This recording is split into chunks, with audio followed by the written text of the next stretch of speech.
সুন্দর দালান তৈরি হয়েছে। যারা ইসলামী শাসন চান, আল্লাহর দ্বীনকে বিজয়ী দেখতে চান, তাদেরকে অসংখ্য মানুষকে কুরাইশের মতো জেলখানায় পুরে পুরে মরতে হবে।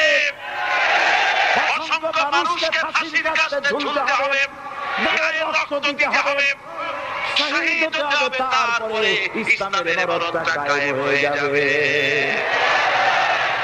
শায়ের কবি কি সুন্দর করে বলছেন, কবি সুন্দর করে বলছেন, ये शहादत गहे उल्फत में कदम रखना, ये शहादत गहे उल्फत में कदम रखना, लोग समझते हैं आसान है मुसलमान होना।